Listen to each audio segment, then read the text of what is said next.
So now we're ready to take our little website design and flip it to make it isometric. So let's take our entire design. We're going to go up and we're going to not group them. We're going to keep them ungrouped. We're going to go up and do our extrude and bevel.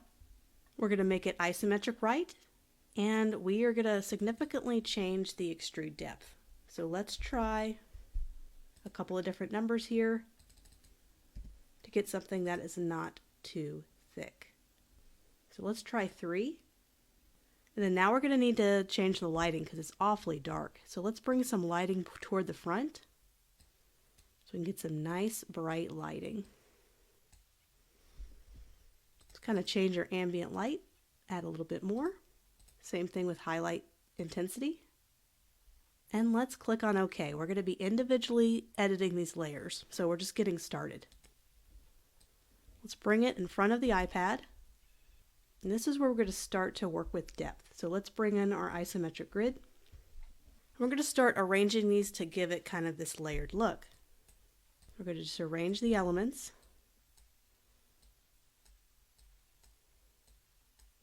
So these are our 2 iPad borders. Here's what I'm going to do to make life a lot easier on me. I'm taking these 2, this is the 2 iPad layers. I'm just going to cut those. I'm going to put it on a different layer and paste in place.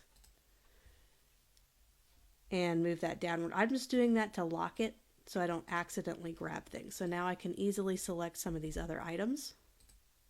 And I like to use my arrow keys to kind of do very small, minute adjustments. So let's get our header in place here. So here's our header. Let's get that right back in line. Of course, you can use that isometric grid to help you out. And there's the original red border of the shape.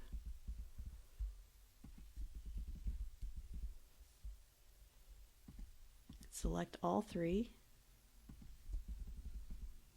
Move it up and over. Let's bring in our profile pic. And we have our little icon here. Little search icon, slowly building this out.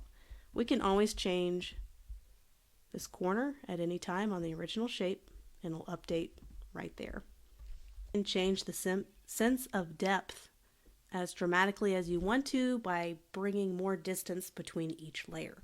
So right now everything is kind of tight, but I'm just pulling this layer away from this one by bringing it forward to add more of a dramatic sense of depth. So play around with depth and location with a lot of these things. And you can add depth to each one of these elements. So if I want to make this top header thicker, I select this one layer, go back to my properties panel, go ahead and click on 3D extrude and bevel, and I can add more extrude depth to it to make it even more dramatic. Same thing with these items. At any time, you can select the original shapes and add more depth. So instead of 3, we're going to do 5. And just kind of changing the lighting.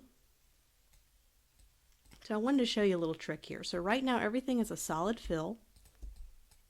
So everything is a solid fill, so you just kind of have this kind of single shade fill. So what we're going to do, instead of just having a fill, we're going to add a stroke to this, and it's going to change the color of the side. So we're going to take a darker, let's see if we can't find a darker red. There we go, perfect. So I have a darker kind of reddish orange here that pairs against the fill, and you can see how it changed the color of the border. Same thing with here, we can get the eyedropper tool and adapt it. And notice that added a little bit more of a 3D element to it by adding the stroke. And you can change the stroke size too. Right now it's 1. If I increase that, you can see how it affects the shape. Decrease it, it gives it a smaller little bezel. And when we go back into our 3D in our properties panel, click on preview.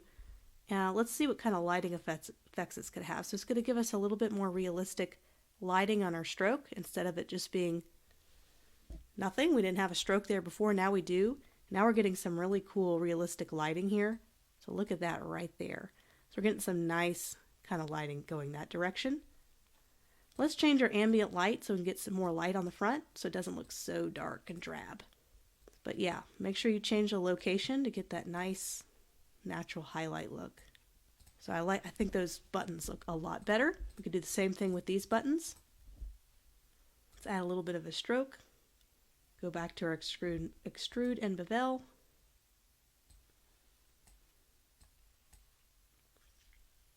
Increase our ambient light, and voila, we get a little bit more realistic shading pretty naturally. And I can just manually adjust the thickness on that as well. Let's try the same thing with our header. Here's our header. It looks like we already have a stroke on that one, but let's go to our extrude and bevel. Let's make that header even more dramatic, making that a 7 depth. And let's play around with our shading. There we go, that's got a nice look to it. And we can always change our stroke size. So there's a lot of little elements happening here, but when you put them all together, you can kind of see some of the effects that you can create. So let's do a nice thin one, just like that. And we can make that darker, lighter. It's going to change the appearance of that stroke. So let's say I want to add icons after the fact. So let's take one of these icons. Let's take the sun. I'm going to make sure I have the strokes outlined. So now it's just one solid little icon. Let's see if I can't add a cool metallic effect to this. So here it is. Extrude and bevel. It's going to save our settings. Let's make it pretty flat. Let's just do a 1 extrude. Change our shade or lighting here. Change our highlight and light if we want to. And let's get the right color here. Let's see if we can't get a really dark orange. But let's not make it a stroke. Let's just make it a fill.